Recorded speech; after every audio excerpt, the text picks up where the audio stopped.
Queridos amigos, ¿cómo están? Los saludamos con mucho gusto una vez más en esta plataforma de Smartbox, la plataforma digital que busca tener voces inteligentes, voces bien informadas sobre el acontecer local, nacional e internacional. Hoy tengo el gusto de saludar en la capital del país a Pedro Tello Villagrán, gran amigo, por supuesto, analista económico-financiero, experto en estos temas. Y te saludo con mucho gusto. Pedro, ¿cómo estás? Iván, Bienvenido. muy buenas tardes. Gracias por esta oportunidad de diálogo. Al contrario, pues además de la crisis pandémica o sanitaria, está la crisis económica que vino abrazada junto con el coronavirus o el COVID-19. Y por si no fuera suficiente, Pedro, ahora tenemos una crisis energética.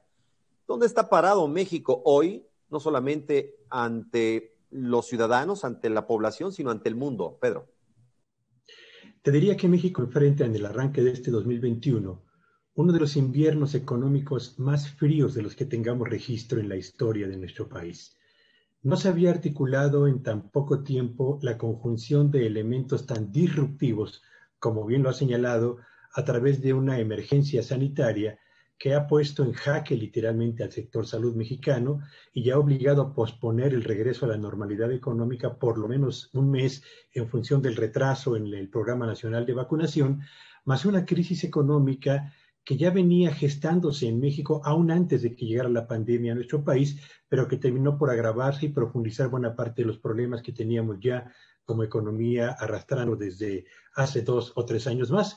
Y si a esto agregamos lo que ha ocurrido en el transcurso de esta semana, que empezó con cortes en la electricidad, particularmente en la región noreste, donde se encuentran las más importantes empresas exportadoras del país y que a mediados de esta semana se ha conjuntado con una crisis de orden estrictamente energético derivada del problema de abastecimiento del gas natural, pero también del disparo en los precios de este insumo tan relevante, pues lo que tenemos es prácticamente casi una tormenta perfecta que se complementa, Iván, con la certeza de que los empresarios de nuestro país, que son finalmente los que impulsan el crecimiento y la generación de riqueza en todo el territorio nacional, están ahora mismo invadidos por, yo diría, una sensación de incertidumbre, de inseguridad y yo diría de serias dudas acerca de la rentabilidad de sus negocios en una economía como la mexicana, donde no reciben señales claras, transparentes y de colaboración por parte del gobierno,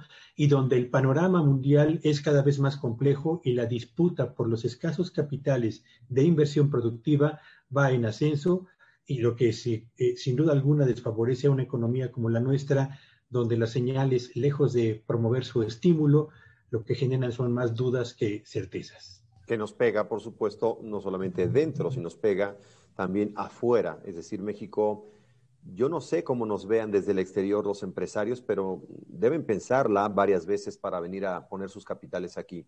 Pero este es el nivel macro, Pedro. Y a ti y a mí, a quienes nos están viendo a través de la Internet, ¿cómo nos ha pegado, cómo nos puede pegar y cómo nos va a pegar esta crisis energética? Yo diría que hay dos canales de extensión de los efectos de esta crisis energética. El primero y el más importante es que en la medida en la que hay empresas de sectores tan importantes como la industria automotriz, la industria acerera, la industria electrónica, la actividad manufacturera, que están decretando paros técnicos de 3 o de hasta un mes, que tengo el caso de una empresa textil que ha decretado ya un paro técnico de un mes, en la medida en la que se presentan estos casos, las empresas inevitablemente van a tener que negociar con los trabajadores dos cosas. Uno, o el descuento en algún porcentaje del salario durante los días que no van a estar trabajando, o simple y sencillamente el no pago de los salarios durante estos días por condiciones totalmente ajenas al control mismo de la empresa. Y esto representa un golpe muy serio, en primer lugar, a través del empleo, para quienes dependen de ese ingreso, para que sus hogares y sus familias dispongan de lo necesario para poder atender los requerimientos de los integrantes del núcleo familiar. Y el otro golpe, el otro canal que va a golpear a los hogares, que va a golpear a quienes nos están escuchando, tiene que ver precisamente con el encarecimiento del gas natural y el impacto que esto va a tener, uno, sobre el costo de la energía eléctrica que vamos a recibir en los próximos meses, y dos, aquellos hogares que hoy en día tienen instalado el servicio de gas natural para la preparación de alimentos y al mismo tiempo para calentar el agua que se utiliza en la ducha, van a tener que pagar costos más elevados en su siguiente factura. Esos son dos golpes serios y directos sobre la economía familiar y quienes nos escuchan, Iván. Pedro, déjame, te pregunto, por favor, ¿esto no es producto solo de un frente frío o de una masa polar ártica? ¿Esto tiene otros fondos? Yo diría que el problema que se asocia al asunto del gas natural deriva precisamente del impacto que tuvo el Frente Frío sobre una demanda extraordinaria en el caso de Texas, que es el principal proveedor de gas natural en México. El 80% del gas natural que México importa de Estados Unidos proviene precisamente de Texas.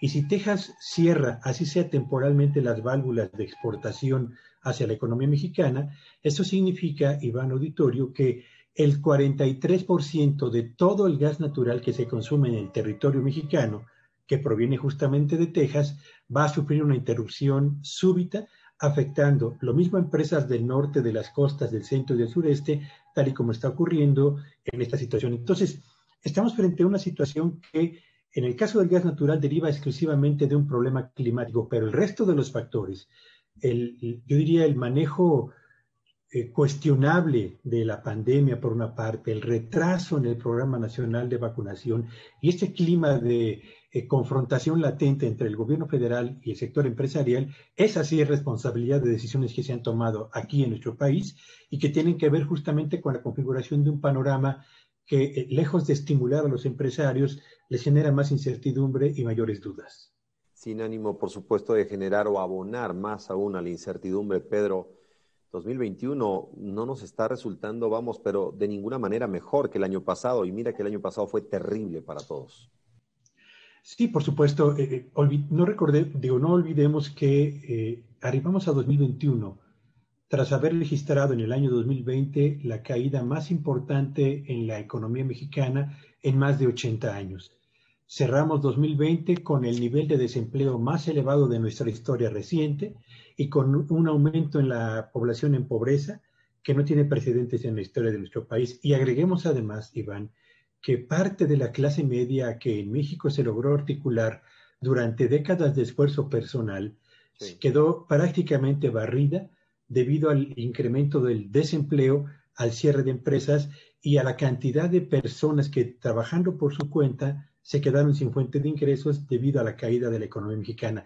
Este panorama tan complejo con el que abrimos 2021 hace que este año tengamos una economía ya desgastada por el esfuerzo y el estrés que debió soportar en el 2021, familias y hogares que han tenido que sacrificar parte de sus niveles de bienestar para tratar de ofrecer lo estrictamente indispensable a los integrantes de la familia, empresas que han sobrevivido con duros esfuerzos el 2020, pero que enfrentan un panorama muy complejo en el 2021, y yo diría trabajadores que, a pesar de hacer un esfuerzo muy importante para conservar su fuente de trabajo el año pasado, hoy vuelven a enfrentar una oleada de incertidumbre y jóvenes que no encuentran empleo al ir a buscarlo por primera vez.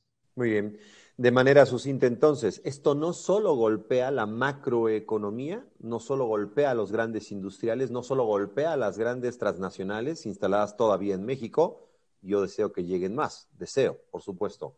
Esto sin duda también nos va a golpear a ti, a mí y a todos los que estamos en esta misma frecuencia, ¿correcto?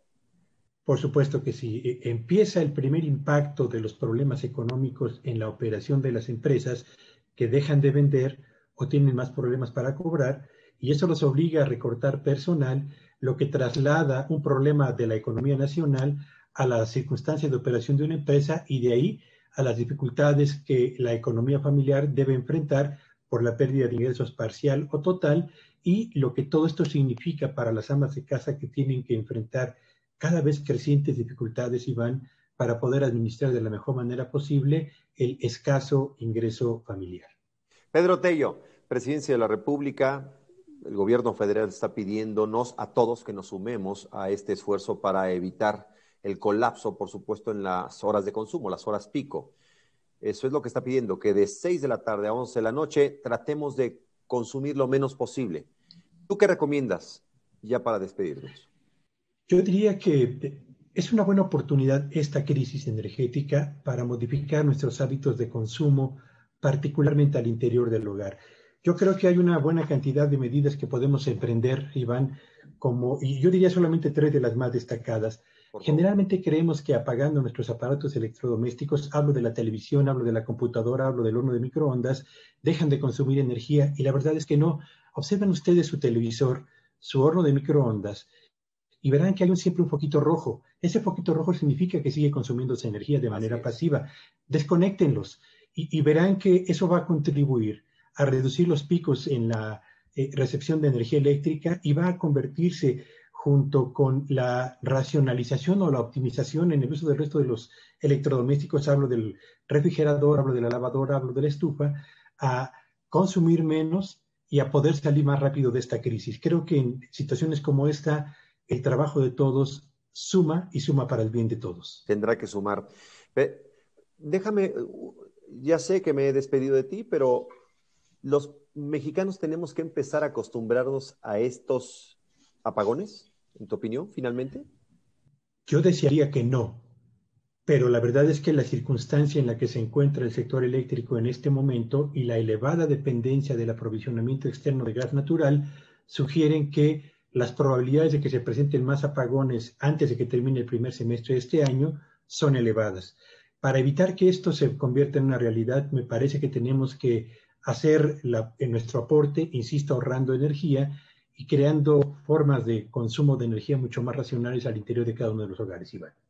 Pedro Tello, te agradezco enormemente, por supuesto, la generosidad de tu tiempo, como siempre, de tu análisis para esta plataforma de sbnoticias.com, de Smartbox, los videos que estamos transmitiendo, compartiendo, este material, por supuesto. Y pues nada, déjanos tus redes para que te podamos consultar y para que sepamos dónde encontrarte. Soy yo quien agradece el favor de esta oportunidad para conversar contigo, con quienes nos escuchan, y pueden seguirme en Twitter en @petellovillagrán, donde trato de subir indicadores de utilidad e interés para todos. Gracias y muy buenas tardes a todos. Hasta pronto. Gracias, querido Pedro Tello. Hasta pronto.